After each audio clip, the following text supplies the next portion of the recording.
Dear students, in this lecture we will learn about Argand diagram on complex number plane of Z, यानी कि argument of complex number and modulus of complex number. तो अब देखते हैं हम what is the आर्गand diagram on complex plane. If we consider a complex number Z is equal to x plus I Y, अगर हमने एक कॉम्प्लेक्स नंबर लिया Z is equal to x plus I Y, तो ये जो है x हमको पता है इसको बोलते हैं रियल पार्ट और y जो है इसको बोलते हैं इमेजिनरी पार्ट, यानी कि here x is equal to real part किसका है, Z कॉम्प्लेक्स नंबर का, and y is equal to imaginary part of Z। तो फिर ये जो x एंड y है ये हमको पता है कि ये रियल नंबर में से आते हैं, और ये जो वैल्यू है x एंड y ये हमको अभी एक उससे डायग्राम में दिखाने है, यानी कि एक्सिस पे दिखाने है, प्लेन में दिखाने है। तो ये बन गया हमारा y एक्सिस और ये है हमारा x एक्सिस। ओके, अभी हम क्या करेंगे, ये जो x एक्सिस पे है, x एक्सिस पे ये जो रियल पार्ट है x वो यहाँ पे इंडिकेट करना है, यानी कि 0 1 0 1 2 3 यानी कि x तक जाएंगे हम, और ये जो y है स्मॉल y ये y एक्सिस पे लेंगे। ओके, 0 1 2 3 4 ऐसे करके स्मॉल y तक जाएंगे, और ये इसका इंडिकेशन इस तरह हम दिखाएंगे। ऐसा काम हमने 3 में किया है, और ये जो पॉइंट है हमारा बन गया एक्स वाई पॉइंट। ये जो हमने दिखाया है, जो हमारे पास कॉम्प्लेक्स नंबर था Z is equal to x y, इसका रियल पार्ट और इमेजिनरी पार्ट है, इस तरह हमने एक प्लेन में दिखाया हमने, तो इसको बोलते हैं Argand diagram on a complex plane. Okay, अगला टॉपिक है हमारा modulus of complex number. Modulus of complex number, modulus of complex number किसको बोलते हैं? अगर एक कॉम्प्लेक्स नंबर हमने लिया, suppose consider a complex number Z is equal to x plus I Y, Z is equal to x plus I Y, तो modulus of complex number is denoted by like this, modulus of Z। इसको reading करते हैं modulus of Z और indicate करते हैं इस तरह, क्या बोलते हैं इसको, यह है modulus of Z complex number, and it is defined as like this, modulus of complex number is equal to under root of x square plus y square. ये जो हमारा रियल पार्ट है और इमेजिनरी पार्ट है उसका under root में square करके addition करना है, और जो भी आंसर आएगा उसको बोलेंगे हम modulus of Z। For example, if Z is equal to 3 plus 4i, अगर हमने ऐसा कॉम्प्लेक्स नंबर लिया देन तो इसका मॉडुलस क्या आएगा, इस तरह लिखेंगे, इसका मॉडुलस आएगा modulus of Z is equal to under root में हम लेंगे 3 का स्क्वायर प्लस 4 का स्क्वायर, यानी कि क्या आएगा फिर 3 का स्क्वायर 9 4 का स्क्वायर 16, ये बन गया under root 25, under root 25 value मिलेंगे हमको 5। तो इस तरह जो भी कॉम्प्लेक्स नंबर रहेगा वो कॉम्प्लेक्स नंबर का मॉडुलस हम इस तरह निकालेंगे। ओके, नेक्स्ट टॉपिक हमको देखना है argument of Z। Argument of Z यानी कि argument of a complex number. If Z is non zero, अगर नॉन जीरो कॉम्प्लेक्स नंबर लिया हमने, यानी कि उसका रियल पार्ट और इमेजिनरी पार्ट उसमें से at least one value non zero आनी चाहिए। ओके, अगर ऐसा कॉम्प्लेक्स नंबर लिया Z is non zero, then argument of Z is defined as इस तरह, theta is equal to tan inverse y upon x। Okay, अब हमको यहाँ पे देखना है geometrical meaning of modulus and argument. Modulus और आर्गुमेंट क्या रहता है, ऊपर हमने देखा कि आर्गन डायग्राम देखा हमने, if z is equal to x plus I Y, अगर ऐसा कोई कॉम्प्लेक्स नंबर रहता है तो उसको हम आर्गन डायग्राम में इस तरह दिखाते हैं।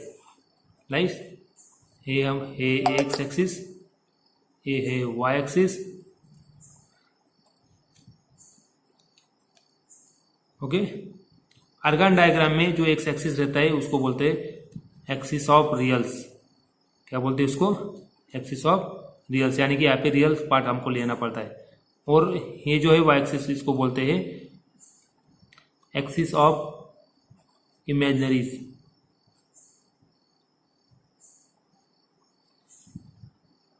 तो यहाँ पे एक्स लिया, वाई लिया, ये जो है एक्स और स्मॉल वाई यहाँ पे इंडिकेट कर दिया हमने एक्स और वाई। इसका पॉइंट जो है हमने वहाँ पे प्लॉट कर लिया एक्स और वाई। तो स्टार्टिंग में लिखना पड़ता है ये है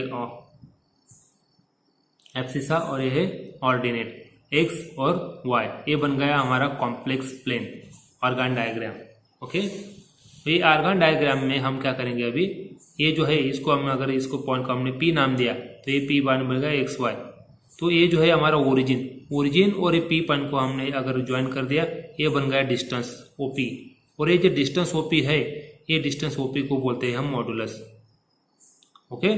और ये ऐसे, अब ऐसे अगर हमने एंगल काउंट किया, यानी कि एक्स एक्सिस पे से अगर ऐसा काउंट किया हमने पी एक्सिस पी पॉइंट तक, तो ये बन गया हमारा एंगल।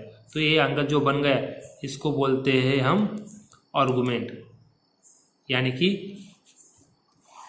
एक एग्जांपल अगर हमने ऐसा लिया, if z is equal to 3 + 4i, और इसको अगर हमने आर्गन डायग्राम प्लॉट किया तो इस तरह इसकी आर्गन डायग्राम हमको मिलेंगी, ओके। यानी कि क्या करेंगे हम, यहाँ पे 0 1 2 3 4 एक्स एक्सिस पे लेंगे हम, एक्सिस ऑफ रियल्स। और यहाँ पे axis of imaginary y axis पे लेंगे हम 0 1 2 3। यहाँ पे रियल पार्ट क्या है 3, यानी कि हमारे पॉइंट बन गया 3। और यहाँ पे इमेजिनरी पार्ट क्या है 4, और ये हमने 4 प्लॉट कर लिया यहाँ पे, राइट। ये जो 4 है ये यहाँ पे इसका परपेंडिकुलर देखेंगे बराबर, तो ये पॉइंट बन गया हमारा P, यानी कि 3 4। और यहाँ से अगर हमने जो भी डिस्टेंस निकाला तो ये जो डिस्टेंस हमको मिलेगा, ये मिलेगा हमको, ये जो कॉम्प्लेक्स नंबर हमने लिया है तो ये कॉम्प्लेक्स नंबर का ये हमको मिलेगा आर्गुमेंट, ओके, मॉडुलस सॉरी। और ये जो एंगल बनेगा, ऐसे एंगल अगर जो भी काउंट किएगा हमको, ये मिलेगा हमको एम्पलीट्यूड, राइट। सो अब आगे आप देखेंगे, find the modulus and amplitude of the following complex numbers. First example 7 - 5i, ऐसा हमको कॉम्प्लेक्स नंबर दिया है, इसको हम z से इंडिकेट करेंगे। Let z is equal to 7 - 5i। यहाँ पे हमारे रियल पार्ट और ये है imaginary part. So then here x is equal to 7 और y is equal to -5, right. So now first of all हम निकालेंगे modulus of z is equal to, what is the formula, √ of x² + y²। ऐसा हमारा formula है। इसमें हम value put up करेंगे, x² यानी कि 7², ये बन गया 49, प्लस y² यानी कि -5 के ये बन गया 25, राइट। यानी कि इसके वैल्यू एडिशन मिल रही है हमको 74, तो ये बन गया हमारा मॉडुलस। अब निकालेंगे हम amplitude. The amplitude theta is given by, what is the formula of amplitude, theta is equal to tan inverse y upon x। ये फॉर्मूला ध्यान में रखो, यहाँ पे वैल्यू पुटअप करो, tan inverse in the bracket y -5 upon x यानी कि 7। यहाँ पे नेगेटिव वैल्यू मिल रही है, माइनस बाहर आएगा, -tan इनवर्स 5 अपॉन 7, क्योंकि यहाँ पे एक प्रॉपर्टी हमने यूज की ट्रिग्नोमेट्रिक फंक्शन की। हाँ, जब पेपर फर्स्ट आप पढ़ेंगे वहाँ पे ट्रिग्नोमेट्रिक चैप्टर आएगा, उसमें तुम ये प्रॉपर्टी देखेंगे। वो प्रॉपर्टी जैसी है tan inverse -θ is equal to minus tan inverse theta. तो ये जो है ये मिल गया आपको एम्पलीट्यूड और ये जो है ये मिल गया आपको मॉडुलस। ओके, सो स्टूडेंट इसके आगे देखते हैं हम सेकंड एग्जांपल। ये जो सेकंड एग्जांपल है हमारा कॉम्प्लेक्स नंबर आपको यहाँ पे दिया है z is equal to √3 plus √2i। इसको हमको सॉल्व करना है अभी। तो यहाँ पे पहले हम निकाल लेंगे here x is equal to √3 and imaginary part है उसका √2, राइट। और यहाँ पे फॉर्मूला लिखेंगे। So the modulus of z is equal to what is the formula x square plus y square. ये है modulus z, that is equal to इसकी value है एक्स स्क्वायर यानी कि √3 का स्क्वायर प्लस वाई स्क्वायर यानी कि √2 का square. Next steps that is equal to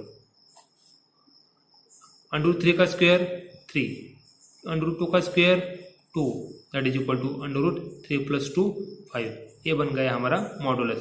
and argument of z is, argument of z means angle theta is equal to tan inverse y upon x, right. That is equal to tan inverse y means √2 upon √3, right. That is equal to tan inverse √2 upon 3। ये बन गया हमारा argument of z। इस तरह modulus और argument हमको निकालना है।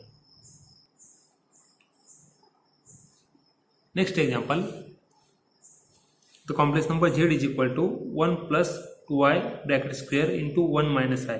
ये जो कॉम्प्लेक्स नंबर है ये कॉम्प्लेक्स नंबर को हमको अभी मॉडुलस एंड एम्पलीट्यूड निकालना है। यहाँ पे एम्पलीट्यूड और इसको आर्गुमेंट भी बोला जाता है। Argument is also called as amplitude. तो दोनों चीज़ें यहाँ पे निकालना है। तो फर्स्ट ऑफ ऑल पहले स्टार्टिंग में हमको क्या करना पड़ेगा, ये जो कॉम्प्लेक्स नंबर है ये कॉम्प्लेक्स नंबर को पहले हमको सिंप्लीफाई करना पड़ेगा। So let simplify this complex number. So let z is equal to, यानी कि क्या करेंगे, ये जो ब्रैकेट स्क्वायर दिख रहा है स्क्वेयरिंग सॉल्व करेंगे हम फॉर्मूला यूज करके। 1 plus 2i square 4i square plus दोनों का मल्टीप्लीकेशन उसके डबल यानी कि 4i, right. That is equal to into 1 minus i, 1 plus 4 i square की वैल्यू हमको पता है -1 plus 4i in the bracket 1 minus i, that is equal to 4 into -1 -4 plus 4i 1 minus i, right. इसके बाद 1 minus 4 -3 plus 4i 1 minus i। ये बन गया दो कॉम्प्लेक्स नंबर का मल्टीप्लीकेशन। यहाँ पे अभी हमको क्या करना है कि स्टार्टिंग में अभी मल्टीप्लाई करना है उसको। दैट इज इक्वल टू दोनों का मल्टीप्लाई कर लेते हैं हम, -3 से मल्टीप्लाई करते हैं ऐसा।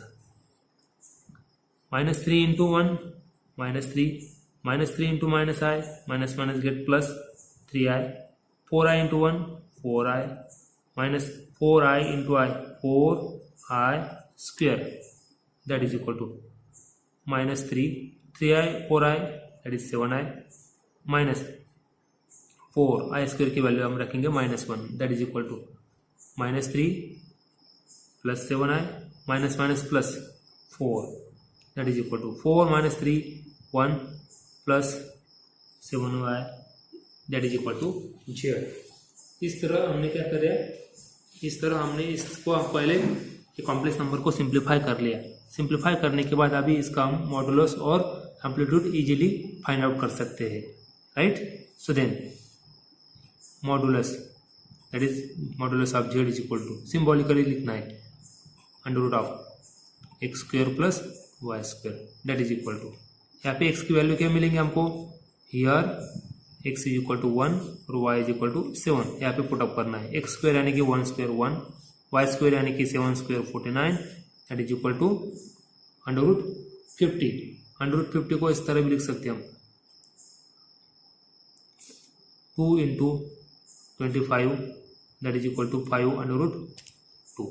Okay, and amplitude theta is equal to tan inverse y upon x, that is equal to tan inverse y upon x, y की वैल्यू 7 है upon 1, that is equal to tan inverse 7. तो इस तरह ए बन गया एम्पलीट्यूड और ए बन गया मॉडुलस. अभी यहाँ पे होमवर्क के लिए एक एग्जांपल है, z इज इक्वल टू 3, ऐसा कॉम्प्लेक्स नंबर दिया है. इसको क्या करना तुम 3 + 0i इस तरह इसको लिखना. Number 2, z is equal to -4 - 4i. ये दोनों कॉम्प्लेक्स नंबर हमको पता है. ये कॉम्प्लेक्स नंबर का आपको निकालना है modulus and amplitude. Okay guys, next properties of arguments. If Z1 and Z2 are two complex numbers, then number 1 argument of Z1 into Z2, यानी कि पहले हम दो कॉम्प्लेक्स नंबर का अगर हमने मल्टीप्लाई किया और उसके बाद उसका अगर आर्गूमेंट लिया तो उसका आंसर जो आता है वो ऐसा भी रह सकता है, argument of Z1 plus argument of Z2. यानी कि दोनों कॉम्प्लेक्स नंबर का आर्गूमेंट लेके एडिशन करो, नहीं तो फिर मल्टीप्लाई करके आर्गूमेंट लेना, दोनों का आंसर सेम आता है. इसको बोलते हैं first property. Second, argument of Z1 upon Z2, इसको ऐसे भी सिंप्लीफाई कर सकते हैं, argument of Z1 minus Z, argument of Z2. Divide करके आप पहले आर्गूमेंट लेना, नहीं तो फिर argument of numerator minus argument of denominator complex number new, इसका सब्सट्रैक्शन करके जो भी आंसर आएगा वो इसके बराबर रहेगा. ये है हमारी second property. Third one, argument of Z, जो भी कॉम्प्लेक्स नंबर रहेगा Z उसका ये बन गया, ये जो है Z बार, इसको हम कॉम्प्लेक्स कॉन्जुगेट बोलते हैं, पिछले वीडियो में देखा था हमने. ये दोनों का argument of Z plus argument of its complex conjugate, ये दोनों का एडिशन हमेशा 0 रहती है. Argument of Z into its conjugate, that is always 0. Argument of Z is equal to minus argument of argument of Z bar, यानी कि argument of complex conjugate is equal to minus argument of Z. If argument of Z then the complex number is always real, उसका imaginary part 0 हो जाता है. इस तरह ये हमारे प्रॉपर्टीज है. उसके बाद प्रॉपर्टीज ऑफ मॉडुलस. अगर यहाँ पे हमने दो कॉम्प्लेक्स नंबर लिया, then first properties modulus of Z is equal to, अगर 0 आता होगा इसका मतलब वो कॉम्प्लेक्स नंबर कौन सा है, 0. Modulus of Z is equal to modulus of -Z. Number 3, Z1 into Z2 दो कॉम्प्लेक्स नंबर का हमने मल्टीप्लाई किया, उसके बाद उसका मॉडुलस लेना है, वो किसके बराबर आएगा, modulus of Z1 into modulus of second complex number. दो कॉम्प्लेक्स नंबर के एडिशन का मॉडुलस हमेशा Z1 का मॉडुलस प्लस Z1 का मॉडुलस को जो एडिशन आएगी उसके बराबर रहेगा, नहीं तो उसका उससे वो कम रहेगा, less than. Z into complex conjugate of Z, that is equal to modulus of complex conjugate का स्क्वायर रहता है हमेशा. ये है प्रॉपर्टीज. सो फ्रेंड्स, आज के लिए इतना सफिशिएंट है.